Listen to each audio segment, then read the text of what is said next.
Hello again, Gills fans. Welcome back to the latest episode of Gills in the Blood TV. It's Monday review time as I look back on the weekend draw at home to Pete Wild's Barrow, which ended up 1 each at full time.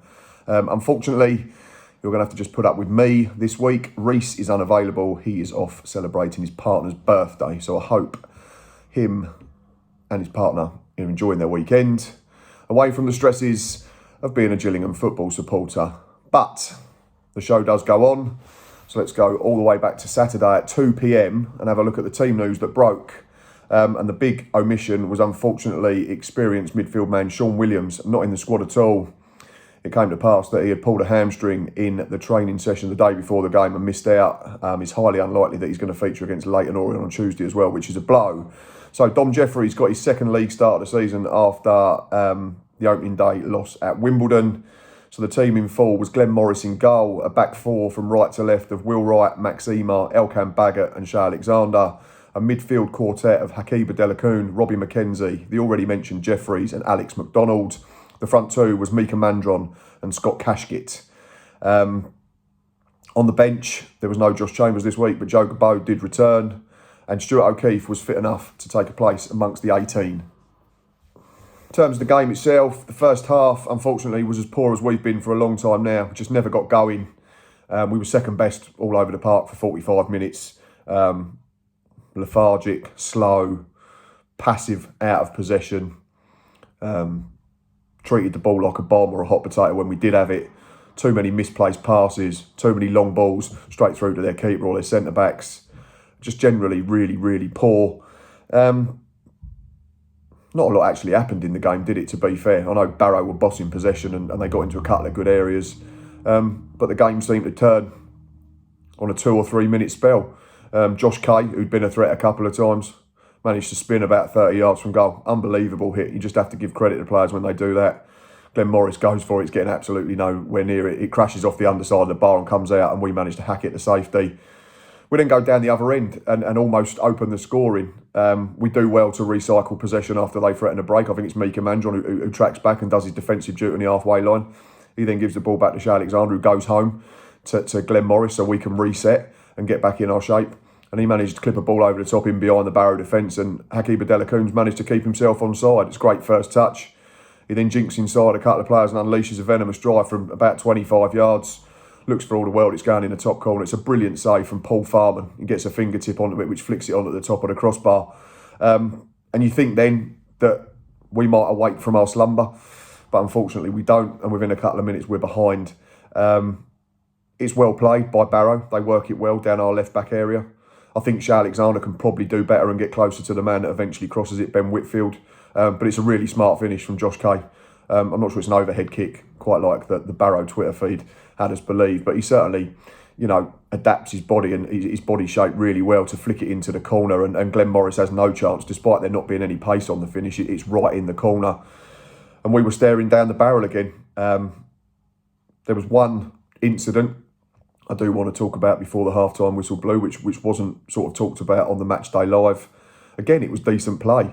Max Emar plays a really good diagonal out to our left-back area. Shea Alexander, good first touch. He plays it inside to Hakiba Delacoon, who takes a couple of strides forward. Little reverse ball in between full-back and centre-half, gets Dom Jeffrys in behind. I saw Scott Cashgit go mad at the time and then talking to the referee as they walked off at the interval and didn't think too much of it. But watching the highlights back, it looks like a penalty. The centre-back goes across to block the cross and he's got his hand out by his side, his left hand, and it hits him on the arm and stops the ball going into a dangerous area. So I can understand why Scott Cashgit's seen it, Hakiba Delacoon's seen it. Unfortunately, the referee didn't see it. And shortly after, the half-time whistle went and we trailed by 1-0 at the break. We made a change at the interval. Big Mika Mandron was withdrawn, which I thought was a little bit harsh. I thought he was one of the players, and there wasn't many, first period, was actually showing any type of composure with the football. He was having to drop deep. And if you look at his heat map and average position on the pitch, he was deeper than someone like Dom Jeffrys during that first period. But that's because we weren't getting the ball to him, so he had to go and look for it. But unlike Plenty, he was actually taking care of it and bringing others into play. So I felt a little sorry for Mika to be taken off at the break, but I could understand a change being made because we had to change the pattern of the game, but we didn't do that for 15 minutes. Again, nothing changed in terms of our performance Will Wright kept getting isolated in our right back position. Josh Kay was getting at him time and again. And there was one block from Shay Alexander, really good. And then a second one, Kay darts inside and gets a shot off. Wicked curling effort. Looks like it might be going in, might be going, just wide. I'm not sure because it's down at the other end of the ground. But he's certainly gone past Glenn Morris. And Alexander has the wherewithal to get back towards the line and hack it clear to keep the game at 1-0 and keep us in the match, essentially. After that, there's a penalty. No one appeals. I don't remember hearing their fan shout, and it's down their end of the ground. You certainly don't see any Barrow players appeal. Referee seems to have given it for a shove off the ball by Elkan Baggott on their centre forward, who certainly didn't appeal. Looked as bemused as Elkan and all of us fans in the ground. For me, it's not a penalty. Looking back at the highlights, if you're giving 10 penalties a game, and it'll become a circus. Josh Kay steps up. And for me, if it goes in, it's game over because we don't score more than one a game, unfortunately, in the league. And that's fact at the moment. We haven't done it enough. It's a poor penalty from Josh Kay. But Glenn Morris goes the right way and manages to keep it out and does his job. And from there, you think, right, that's a lifeline. Now let's get going and see what we can do. And in fairness to the Gills, for the final half hour, we were the better side.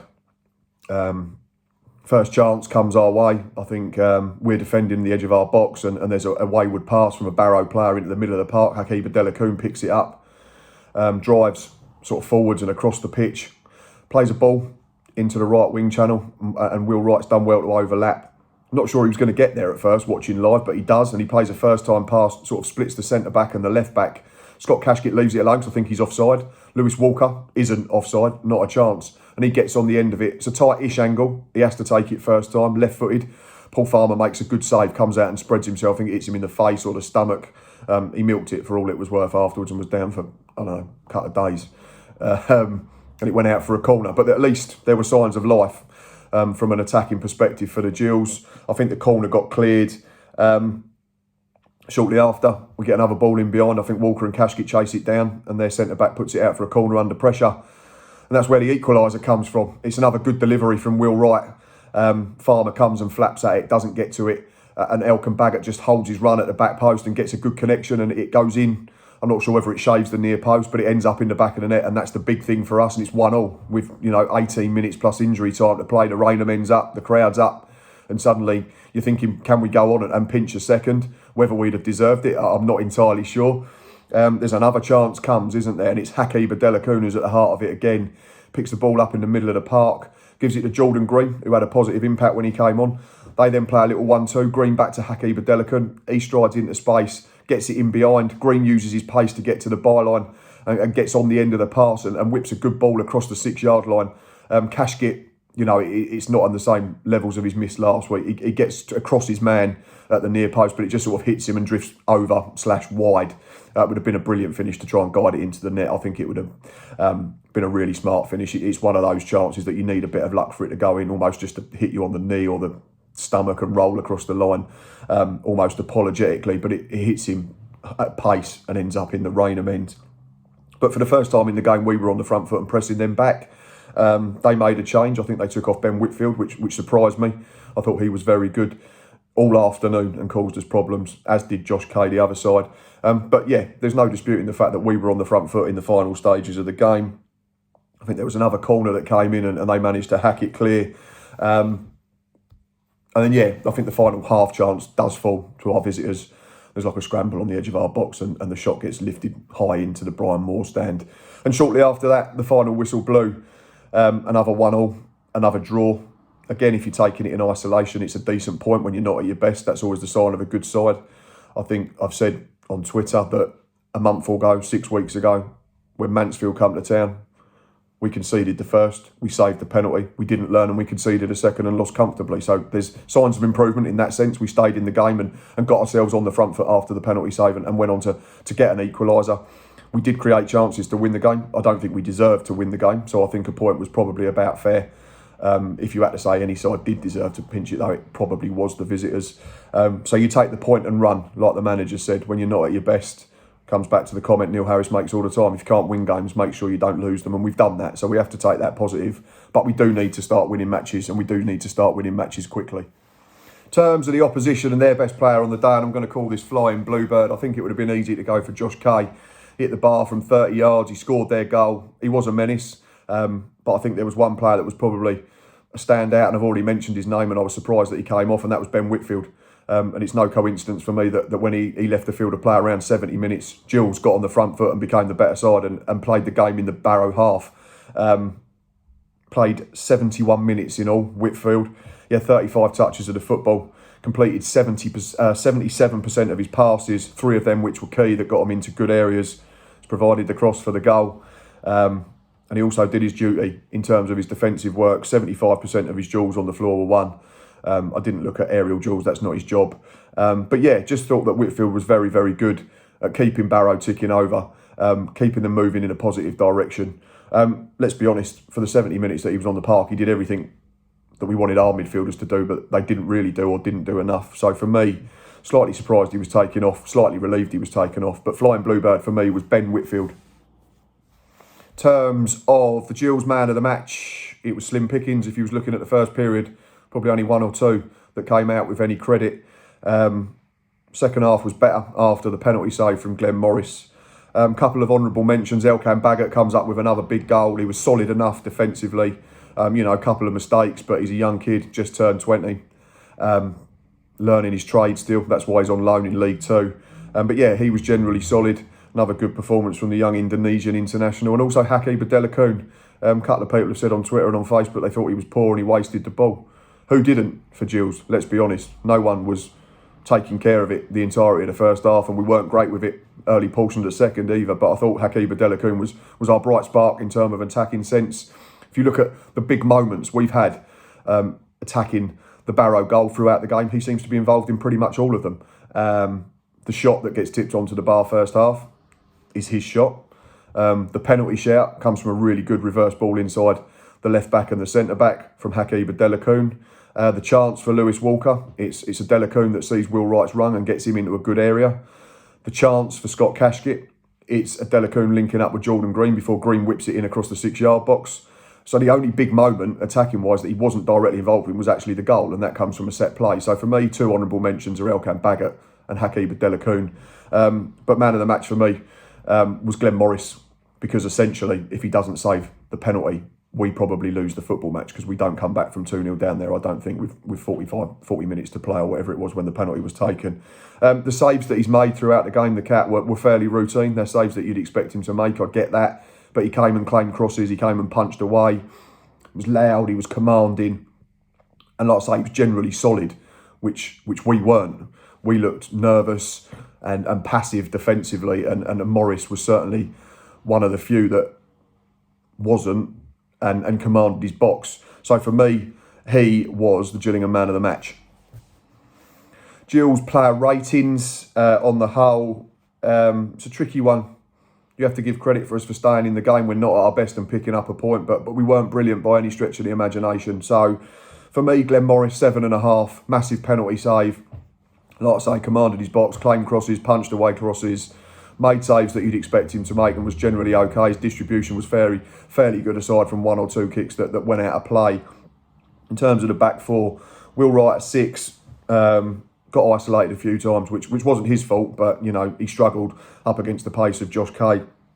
Max Emar at 6 was in for a tough afternoon against the centre forward, wasn't he? Sometimes he was decent, sometimes he got beaten to the ball. Elkan Baggott, we've given a 7. He was probably the better of the centre halves without the goal, so 6.5, and then obviously the extra half a point that we give for the equaliser. So Elkan Baggott a 7, starting to show his real worth in this team at the moment. Shea Alexander playing on the wrong side again. Can understand why Neil Harris did it after a good performance from that back 4 against the league leaders a week ago. But a 6 for Shea, couple of blocks in there. But the trouble is, when you've got him and also Alex McDonald playing on the left-hand side, who are both right-footed, they keep stepping back into traffic. So then it makes our game really narrow and it makes it easy to defend. So didn't do too much wrong, but can understand why he was hooked with 20 minutes to play. Excuse me. In terms of the midfield, Haki Badelakoon, I've already spoken about, gave him a 6.5. Thought he was at the heart of plenty that we did well in an attacking sense, and he always works hard out of possession. Middle two, for me, were really, really poor and went a long way to why we struggled throughout the majority of the game. We really missed Sean Williams. Gave Robbie McKenzie and Dom Jeffries 5.5 each, both below par, both loose with their passing. Just didn't seem close enough to each other for the entire hour that they played. And we were certainly a better team when Stuart O'Keefe replaced Jeffries. Alex McDonald a 6, plenty of work rate again, but no real quality on the day. In terms of the front two, I've already mentioned Mika Mandron. Thought he was harshly withdrawn at half-time, despite realising that we did have to make some sort of change to get back into the game. So I gave him a 6. Scott Cashkett works really hard. No quality on Saturday, unfortunately. He's had a couple of games like that now. I don't know whether the miss against Stevenage was still affecting him. 5.5 for Cash. But he will come good because you don't work that hard and get into them areas without scoring goals. And I just think he needs one to go in off his backside and they might start flowing. In terms of the substitutes, Lewis Walker came on and was really bright. Won his aerial duels. Linked the play fairly well. He's unlucky with that left-footed effort that comes to him shortly after coming on that the keeper saved. So we gave him a 6.5. Stuart O'Keefe a 6.5 as well. He got us moving in the right direction. Biting into tackles, showing leadership skills that we perhaps missed in that area of the park for an hour. Jordan Green, same rating, 6.5. Thought he was bright. Changed the pattern of the game with his pace and his direct running. He's a couple of feet away from having an assist if Scott Caskett's effort bounces off him and goes into the back of the net. Ryan Law, solid enough when he came on and gave us more balance as a left-footed fullback. 6, and Joe Gabode, no ratings. He wasn't on long enough. So that is Gills player ratings.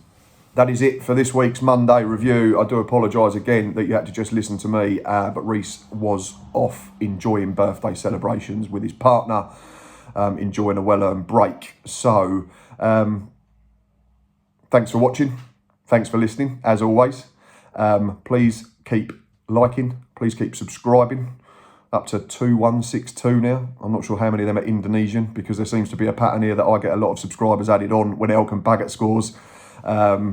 Please go and check out Fan Hub. Please go and check out Her Game Too, which I'm now a club advocate for. You would have seen all my pictures on Instagram and Twitter over the weekend, and also pages.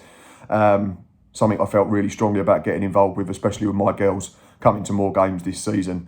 Like I put out on the tweet when it was announced that I was joining as an advocate, I think there is plenty of work that's been done brilliantly through Her Game Too, but I still think there can be more. So hoping to get involved with that more and more moving forward. We'll not be travelling to Leyton Orient Tuesday night, so we'll be watching on iFollow, taking the easy option. Be back later in the week with a Doncaster fan to preview next Saturday's fixture. But until then, I hope your week's not too stressful, and up the Gills.